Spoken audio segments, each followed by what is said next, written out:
Jonji news lai kilang ara do ana phane pini ningkang samakar dam pajira lo jase pini abirta cheni pon ektham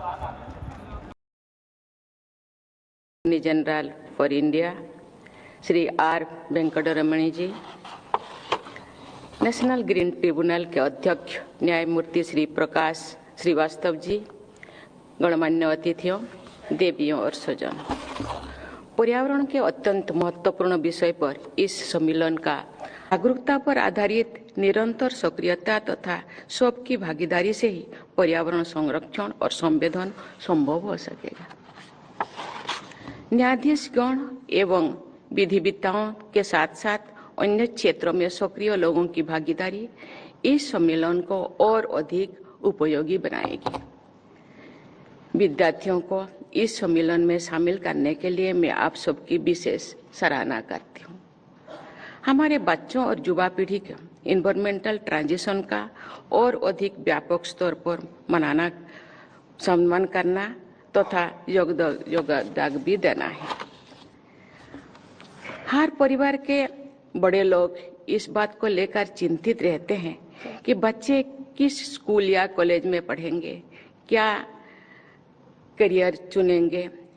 ये चिंता ठीक भी है, लेकिन हम सबको ये भी सोचना चाहिए कि हमारे बच्चे कैसे हवा में सांस लेंगे, उन्हें कैसा पानी, पीने का पानी मिलेगा, उन्हें चिड़ियों के मधुर आवाज सुनने को मिलेगा या नहीं, वे हरे भरे जंगलों की सुंदरता का अनुभव कर पाएंगे या नहीं।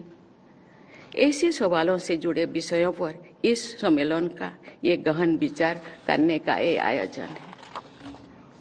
यानी इस सम्मेलन के विषय हमारे देशवासियों को और पूरे मानवता के जीवन, स्वास्थ्य और भविष्य से जुड़े हुए इस विषयों के आर्थिक, सामाजिक और वैज्ञानिक पक्ष तक को भी, लेकिन सबसे महत्वपूर्ण बात है कि इस सभी विषयों से जुड़े चुनौतियों का नैतिक पक्ष भी है। ये हमारे नैतिक दायित्व है कि आने वाली पीढ़ियों के लिए हम स्वच्छ पर्यावरण की विरासत प्रदान करें। इसके लिए हमें पर्यावरण के प्रति सचेत, संवेदनशील जीवन शैली अपनानी होगी, ताकि पर्यावरण का संरक्षण तो होएगा ही, इसके अलावा उसका संवर्धन भी हो तथा पर्यावरण और अधिक जीवंत बन सके। स्वच्छ पर्यावरण की विरासत और आधुनिक विकास का समन्वय करना एक अवसर भी है और हम लोगों के सामने चुनौती भी है। स्वच्छ पर्यावरण हमारा दैनिक जीवन और स्वास्थ्य के लिए कितना जरूरी है, ये हम सब जानते हैं। धूल और धुएं होने वाले वायु प्रदूषण का फेफड़ों पर बुरा असर पड़ता है। अनेक अध्ययन ये बताते हैं कि वायु प्रदूषण से लाइफ एक्सपेक्टेंसी पर विपरीत प्रभाव पड़ता है। पर्यावरण की स्वच्छता के लिए हर संभव प्रयास करके ही हम सब स्वस्थ और समृद्ध भारत का निर्माण कर सकते हैं। देवियों और स्वजनों, स्वच्छ पर्यावरण की विरासत हमारे पूर्वजों ने हमें प्रदान की थी। हमारी एक प्राचीन प्रार्थना के अंत में 2 बार कहा जाता है, नमो मात्रे पृथ्वी, नमो मात्रे पृथ्वी, अर्थात धरती माता को नमस्कार है, धरती माता को नमस्कार है। धरती माता के प्रति बार बार सम्मान व्यक्त करने की इस भावना के पीछे हमारे भारतीय जीवन मूल्य है। हमारी मान्यता रही है कि प्रकृति माँ की तरह हमारे पोषण करती है और हम प्रकृति का सम्मान एवं संरक्षण करने की आवश्यकता है। विकास की भारतीय विरासत का आधार पोषण है, शोषण नहीं, संरक्षण है, उन्मूलन नहीं। इसी विरासत के अनुरूप हम विकसित भारत की दिशा में आगे बढ़ना चाहिए।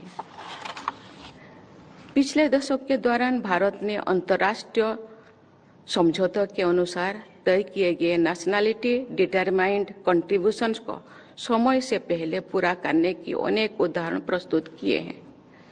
इसके लिए मैं भारत सरकार, विशेषकर पर्यावरण मंत्रालय, राज्य सरकार, सभी स्टेक होल्डर्स तथा देशवासियों की सराहना करती हूँ। देवियों और स्वजनों, नेशनल ग्रीन ट्रिब्यूनल ने हमारे देश के एनवायरमेंटल गवर्नेंस में महत्वपूर्ण भूमिका निभाई है।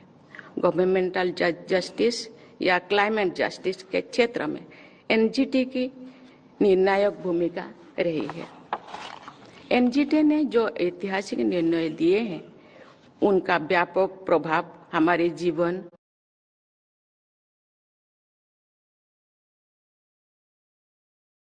हमारे स्वास्थ्य तथा हमारी धरती के भविष्य से जुड़ा हुआ है।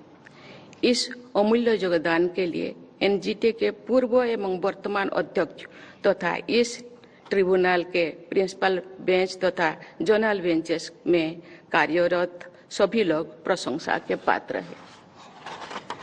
मेरे जीवन का बहुत बड़ा हिस्सा ग्रामीण परिवेश में ही बीता है।